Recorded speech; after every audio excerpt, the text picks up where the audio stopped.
Bangladesh parliament రద్దయింది. ఆ దేశ పార్లమెంటును అధ్యక్షుడు రద్దు చేశారు. త్వరలోనే తాత్కాలిక ప్రభుత్వాన్ని ఏర్పాటు కానుంది. పార్లమెంటు రద్దయిన సమయంలోనే జైలు నుంచి మాజీ ప్రధాని విడుదలయ్యారు. బంగ్లాదేశ్ మాజీ ప్రధాని ఖలీదా జియా జైలు నుంచి బయటకు వచ్చారు.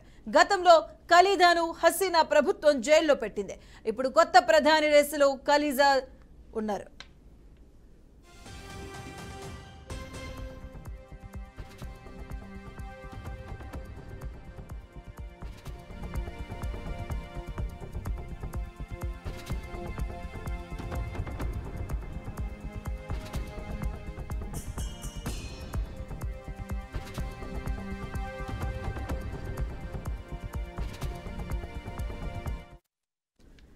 బంగ్లాదేశ్లో విపరీతంగా పెరిగిపోయిన హింస కారణంగా ఆ దేశ ప్రధాని హసీనా రాజీనామా చేశారు. దీంతో ప్రస్తుతం బంగ్లాలో సైనిక పాలన నడుస్తుంది.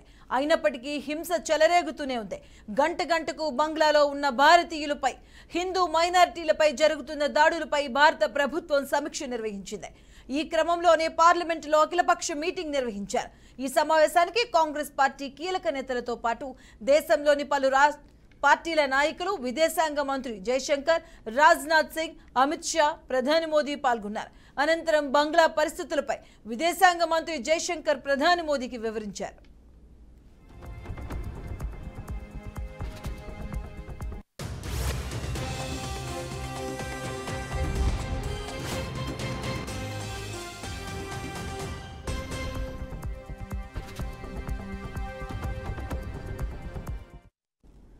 ఇక మరోవైపు బంగ్లాదేశ్ పరిస్థితిపై రాజ్యసభలోనూ కేంద్ర విదేశాంగ శాఖ మంత్రి జయశంకర్ ప్రకటన చేశారు.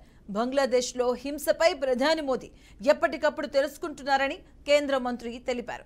ఇక బంగ్లాలో అల్లర్లు ప్రారంభమైనప్పటి నుంచి 8,000 మంది విద్యార్థులు తిరిగి భారత్ చేరుకున్నారని చెప్పారు. ఇక బంగ్లాలో ఉన్నటువంటి భారతీయులను తరలించాల్సిన అవసరం లేదని, అక్కడ మైనారిటీలుగా ఉన్న హిందువులపై జరుగుతున్న దాడులపై కొత్త ప్రభుత్వం ఏర్పడగానే చర్చిస్తామన్నారు. అలాగే మైనారిటీలుగా ఉన్న హిందువుల ఇల్లు, ఆలయాలపై జరుగుతున్న దాడులపై కఠిన చర్యలు తీసుకుంటామని జయశంకర్ చెప్పుకొచ్చారు.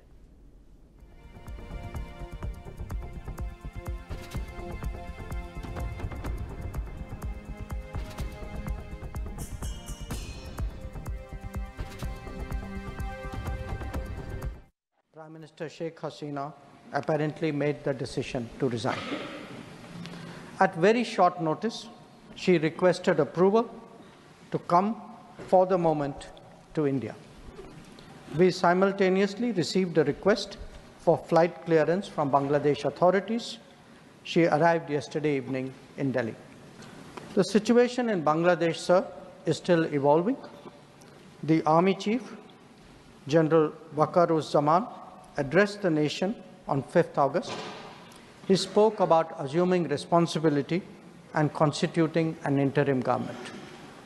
We are in close and continuous touch with the Indian community in Bangladesh through our diplomatic missions. There are an estimated 19,000 Indian nationals there, of which about 9,000 are students. The bulk of the students, however, have already returned to India in the month of July of the High Commission. In terms of our diplomatic presence, in addition to the High Commission in Dhaka, we have assistant High Commissions in Chittagong, Rajshahi, Khulna and Sylhet. It is our expectation that the host government will provide the required security protection for these establishments. We look forward to their normal functioning once the situation stabilizes. Chairman, sir, we are also monitoring the situation with regard to the status of minorities. There are reports of initiatives by various groups and organizations to ensure their protection and well-being. We welcome that, but will naturally remain deeply concerned till law and order is visibly restored. Our border guarding forces have also been instructed to be exceptionally alert in view of this complex situation. బంగ్లాదేశ్లో పరిస్థితులకు అమెరికాకు ఎలాంటి సంబంధం లేదని America స్పష్టం చేసింది. బంగ్లాదేశ్ ప్రజలే వారి ఆకాంక్షలకు అనుగుణంగా ప్రభుత్వాన్ని ఏర్పాటు చేసుకోవాలని కోరుకున్నట్లు తెలిపింది.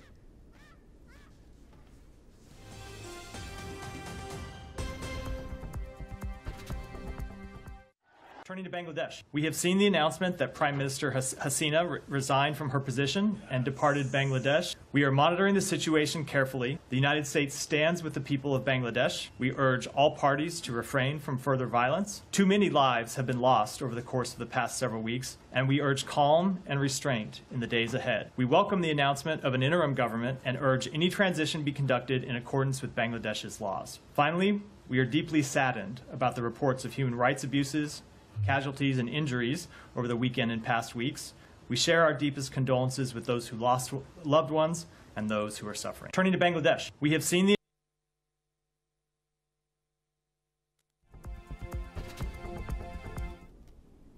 బంగ్లాదేశ్లో ఏకంగా ప్రభుత్వాన్ని మార్చే స్థాయి ఆందోళన నిర్వహించింది O26 ఏళ్ల కుర్రాడ్. ఇక చిన్న ఆందోళనగా మొదలైనటువంటి రిజర్వేషన్ల ఉద్యమం ఏకంగా ప్రధాని హసీనా భవితవ్యాన్ని అంధకారం చేసింది. బంగ్లాదేశ్ పథకానికి నొదుటకు చుట్టుకుని తరచూ ఆందోళనలో మీడియాకు కనిపించాడు. మొత్తం ఉద్యమాన్ని సమన్వయం చేశాడు. ఆ యువకుడి పేరు నహీద్ ఇస్లాం. ఇతను ఢాకా విశ్వవిద్యాలయంలో సోషియాలజీ విద్యార్థి. ఈ ఏడాది జూలైలో రిజర్వేషన్లకు వ్యతిరేకంగా నహీద్ మరికొందరు విద్యార్థులు ఆందోళన చేస్తూ ఉండటంతో పోలీసులు అరెస్టు చేశారు. తొలిసారి అతడు బంగ్లాదేశ్ ప్రజల దృష్టిని అప్పుడే ఆకర్షించాడు. ఆ తర్వాత అదే ఉద్యమం తుఫానుగా మారి ప్రభుత్వాన్ని చుట్టుముట్టింది. ఇక ఈ ఘర్షణల్లో 300 మంది విద్యార్థులు మరణించారు. ఇక వీరిలో చాలా మంది వివిధ విశ్వవిద్యాలయాలకు చెందినవారే. దీంతో హసీనా పదవికి రాజీనామా చేసి భారత్కు వెళ్లిపోయారు. ఇక సాయంత్రం నహీద్ ఇతర విద్యార్థి నాయకులు army chief general Waqar uz జమాన్తో భేటీ కాబోతున్నారు. ఇక ఈ విద్యార్థుల బృందం సైన్యం లేదా ప్రత్యామ్నాయ ప్రభుత్వాన్ని అంగీకరించడం లేదు. నోబెల్ గ్రహీత మహమ్మద్ యూనిస్ చీఫ్ అడ్వైజర్గా ప్రభుత్వాన్ని ఏర్పాటు చేయాలని కోరుతున్నారు.